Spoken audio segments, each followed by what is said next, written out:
মা হওয়ার খুশিতে সতীনকে গেছিলাম একটু খাওয়াই দিতে, বলে যে আমি নাকি অনেক বড় বড় করে দেই, ও খেতেই পারে না। এই কারণে দেখেন কত ছোট করে নিছি। এখনও আমার দোষ হয়েছে, আমার মাথার তার নাকি ছিঁড়ে গেছে, এই কারণে ওকে এইভাবে খেতে দিচ্ছি।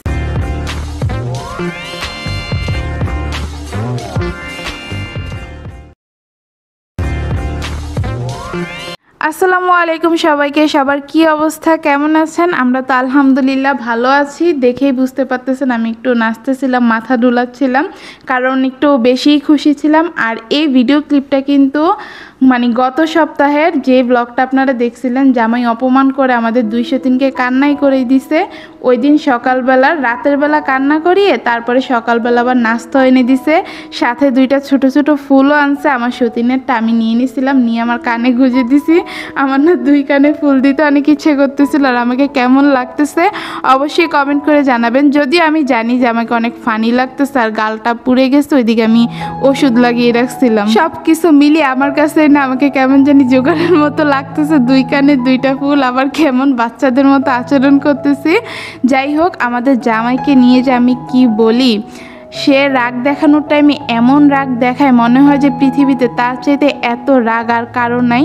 ভালোবাসা দেখানোর টাইমে এত ভালোবাসা দেখায়, তার মতো প্রেমিক আর দুনিয়াতে নাই।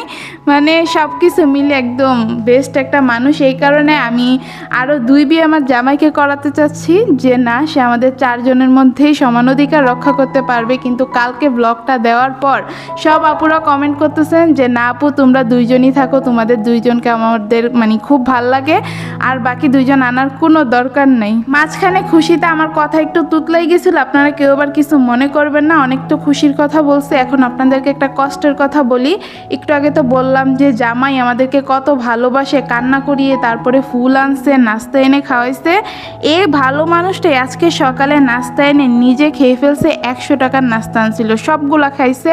আমাদের 203কে একটা ডাক পর্যন্ত দেয়নি। কেমন লাগছে বলেন তো? যাক, ব্যাটার টপিক বাদ, এখন বাচ্চারা চলে আসছে, বাচ্চাদেরকে নিয়ে খুশি থাকি। কালকে তো শুক্রবার গেছে, বাচ্চারা পোলাও রোস্ট খাবে, একদম পাগল হয়ে গেছে। মেয়ে তো আমাকে পোলাওর প্যাকেটই এনে দিছে যে আম্মু পোলাও খাবো, পোলাও খাবো।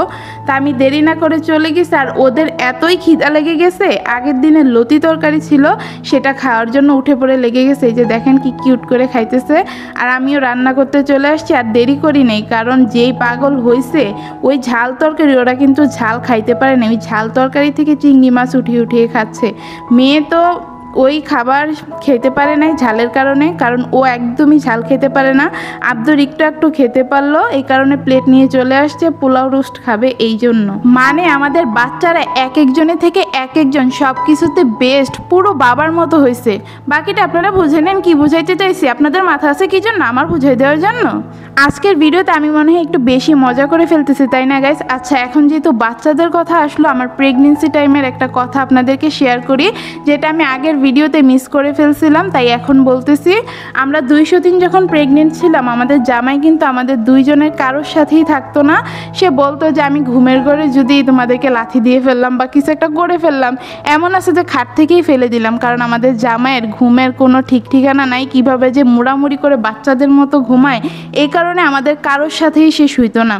এই জায়গা থেকে কিন্তু সে তার জায়গা একদম ঠিক আছে, শুইতো না তো আমার সাথেও না, বড় সতীনের সাথেও না, কারোর সাথেই শুতো না। তো এখন আবার কিছু আপুরা এসে বলবেন আপনাদের হাজব্যান্ড যদি এতই ভালো হয়, তাহলে আজকের ক্যাপশনটা এমন দিচ্ছেন কেন যে ছোট সতীনের বাচ্চা হওয়ার পর থেকে বড় সতীনের সাথে জামাই আর থাকে না। এখন আমি আপনাদেরকে বলি যে এই রকমের একটা ক্যাপশন আমি কেন আজকে দিলাম, যেহেতু আমাদের জামাই নিয়ে আমাদের কোনো প্রবলেম নাই।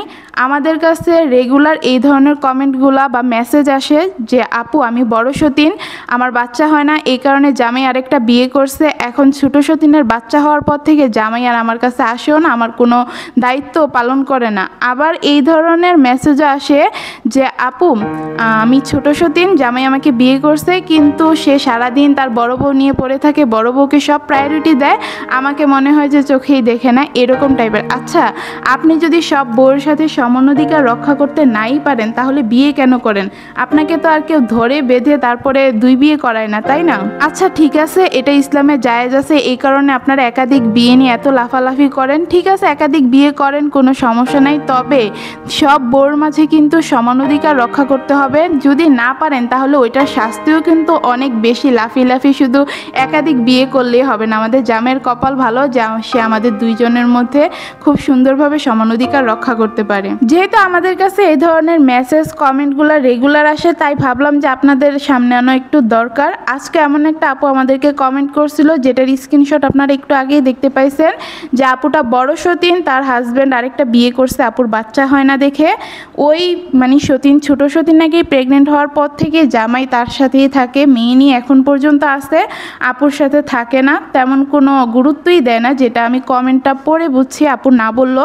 আপুটা অনেক কষ্ট নিয়ে আমাদেরকে কমেন্টটা করছে। আর এই ধরনের কমেন্ট মেসেজগুলো দেখে আমার মাথাটা এত গরম হয়, মন চায় ওই বেটাগুলারে ধইরা দুপুর দাপুর কতক্ষণ উত্তম মধ্যম দিয়ে একদম শিক্ষা দিয়ে দিই, যে তোরা একাধিক বিয়ে কেন করো যদি সমানাধিকার রক্ষা করতে না পারো। আমি বারবার আপনাদেরকে একটা কথা বলি, যেসব ভাইয়েরা একাধিক বিয়ে করছেন অবশ্যই নিজের বৌদের মাঝে সমান অধিকার রক্ষা করার চেষ্টা করবেন, তারা কিন্তু মনে অনেক কষ্ট পায়। ঠিক আছে, যাই হোক, আজকের ব্লগটা এই পর্যন্তই। আল্লাহ হাফেজ।